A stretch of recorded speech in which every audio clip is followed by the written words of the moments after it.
I've been trying to think of a way to make this video for a while. If I write a script, will it be inauthentic? If I just wing it, will it be a mess? Will I say something hurtful or disparaging? Which is definitely not something I want to do with this video. You don't want to be hurtful or disparaging, right? No, not at all. Because I could just keep being silent. I could keep pretending that everything is 100% a-okay. But hey, I'm not okay. If you remember in my vision board video, one of my goals for this year was speak truth.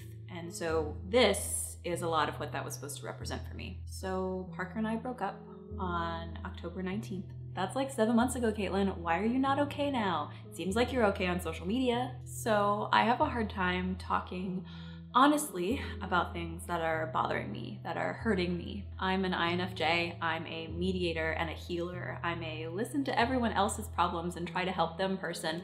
But when it comes to talking about my own problems, I just can't. At least it's just a lot harder. But I feel like here it's important, so let's talk about what happened. You know, we officially started dating in August of 2012, although we had gone on our first date in August of 2011. But pretty much my whole post-college adult life has been with him. We spent 2012 to August of 2016 in a long-distance relationship, which was hard a lot of the time. But I feel like we eventually kind of found a groove and made it work. In September 2014, I asked him to marry me, and he said yes.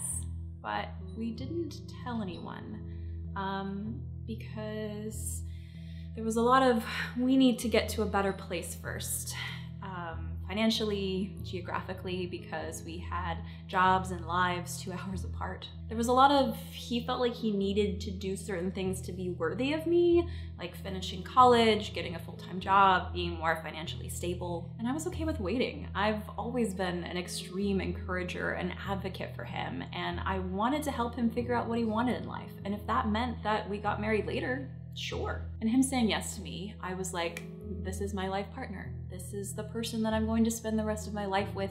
This is the person that I'm going to fight for. And a lot of my fears of rejection could be laid to rest. And I just dove headfirst into making this life mine. It wasn't the life that I'd imagined for myself when I was a kid or even a senior in college when I tried to imagine what real adult life was going to be like. But I found that I really loved having a partner. I loved having him as my partner, and I just felt like as long as we were together, we could tackle the world. In 2016, I think he was finally pretty tired of the long distance thing, and I know I was very tired of living at home with my parents and working at a job that, while in my industry, was just slowly killing my soul. So we made the decision that he was going to look for a bigger apartment in Richmond and I was going to look for a job there.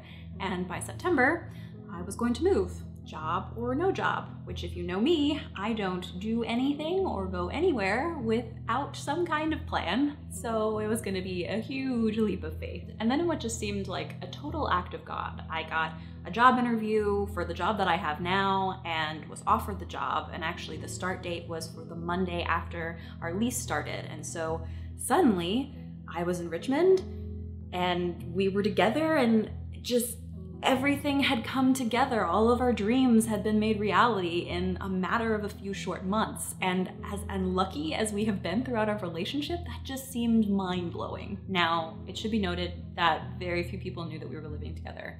And that's been one of the reasons it's been so hard to make this video, because it means I have to talk about it and people who didn't know would know. But it has also contributed to why months after we broke up, I was still grieving so hard, or really just starting the grieving process. I didn't want to move in with him before we were married. It's something that's super frowned upon in my family and his family and a lot of my friend groups. And there's just a lot of shame associated with it. And also, having only lived in either a college dorm or with my parents, I kind of wanted to prove to myself that I could, take care of myself. As someone who struggled with mental illness throughout my teen and adult life, that is a big question for me and a scary thing of like, can I live on my own and not spiral into a hole of despair? But he kind of spent years wearing me down. And I remember one argument that we had, I think we were coming out of a movie theater, where it was basically like, I don't want to get married unless we have lived together first and made sure that it can work. And like how hurtful that was to me. Because one of my reasons for not wanting us to live together until we were married is that it's a lot easier to be like, you know, I'm just not feeling it anymore. And throughout the years that we've been dating, that was something that he had done, and we had broken up for a little bit, and we'd eventually get back together, but it's really scary to move somewhere new, invest your life and your time, and then to have someone flake out on you like that. I had thought we were over that when he'd said yes to marrying me. But eventually it felt a bit like an ultimatum, like move in together or maybe this isn't going to work. So I did, because I wanted to make him happy. And it was also easier for me in terms of getting a new job and upending my life and moving somewhere. Plus, we'd had the conversation like, let's get officially engaged by the end of the year. And for the first time in his adult life, he had a full-time job. He wasn't making great money, but he was much more financially stable than like, any time I had ever known him, probably. And so it just seemed like things were all coming together, and I was like, okay, I will put aside some of these concerns that I have and like dive head first and do what he feels like is best for us. And it was great for like 3 months maybe. Then it just slowly deteriorated because he stopped caring or trying. At least that's what it looked like from my perspective. We didn't go on dates anymore. He really didn't want to go anywhere other than to work and then back to the apartment. I mean, we would eat dinner and he would either watch TV or be on his phone. He generally seemed a low level of irritated with everything I did, like even my general personality. He'd feel guilty that I was cleaning or cooking or organizing the apartment, and because he doesn't like doing any of those things, he sort of felt like it was an affront to him. Also should be noted that I just generally enjoy cleaning and organizing to a certain degree. It's kind of how I relieve stress. But it started making me feel like I needed to be smaller, to shrink so that my personality, my presence, my life wouldn't bother him. I started getting more and more afraid of asking him to do anything. Like, he refused to even go out to dinner with me one weekend when I had offered to pay because he said that the restaurant was going to be too loud. I would have to negotiate with him to have him come to any sort of family or friend get together, where I would basically offer like, you can have the next 3 weekends where you can do whatever you want. I won't ask of anything of you. Or like, I'll take the trash out every day for the next month and like, you won't have to touch it, that kind of thing. And like, relationships are all about compromise, but I started feeling like I was doing all the compromising and that he was basically saying that being around me at all was a compromise for him. That's not the most flattering thing to realize from your longtime boyfriend. And it all kind of came to a head last May when I was offered my dream job, but it would have required me to move to Montana, which also meant he would eventually need to move to Montana too.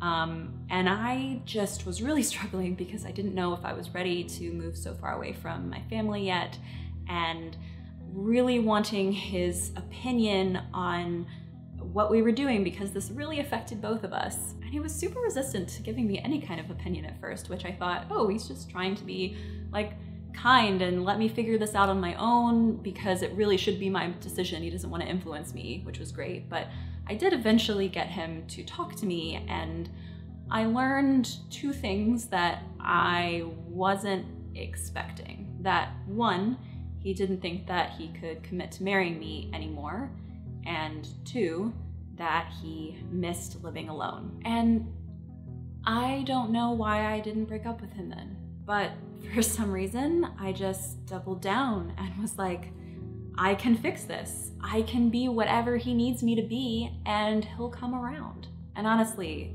on his part, he should have been empathetic enough to let me go, to not keep me tied down to something that wasn't real, except in my head, apparently, because he knew how much I desperately want to love and be fully loved. But instead, we spent the summer pretty miserable. We signed another year lease too, which I'm pretty sure at that point he knew that he wasn't in love with me anymore and really shouldn't have done that. But I think that he'd gotten used to having someone to cook and clean for him and to share half the rent and to do a lot of the emotional labor. I honestly think he was waiting for me to get fed up with him and leave, because he was too afraid or something to be the bigger person and let me know how he actually felt and let me go. It also should be noted, because I don't want to make him out as like this horrible person, but that I was really his first real girlfriend, despite him being a few years older than me. And so he hadn't really had to deal with the certain behaviors that go around ending a relationship before. So I just don't think that he really knew how to deal with them. So it got worse and worse. And in October, he stopped saying, "I love you." And that utterly broke me.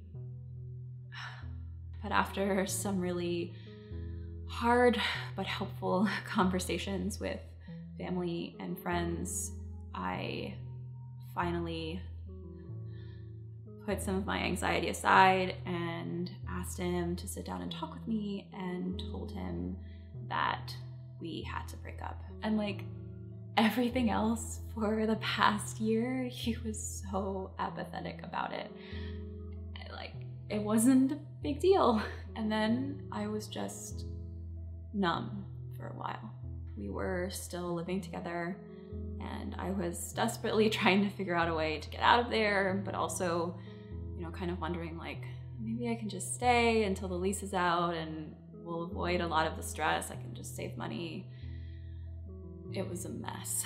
I was finally able to move out in February, and other than getting a few utilities switched over in his name in like that week or two after, he hasn't spoken to me in like 3 months, which is the longest it's been since 2012. So now is when I've really been feeling it, because I know that leaving him was the right thing to do, because he was not the charismatic and full of life, poetic and funny guy that I met and first fell in love with.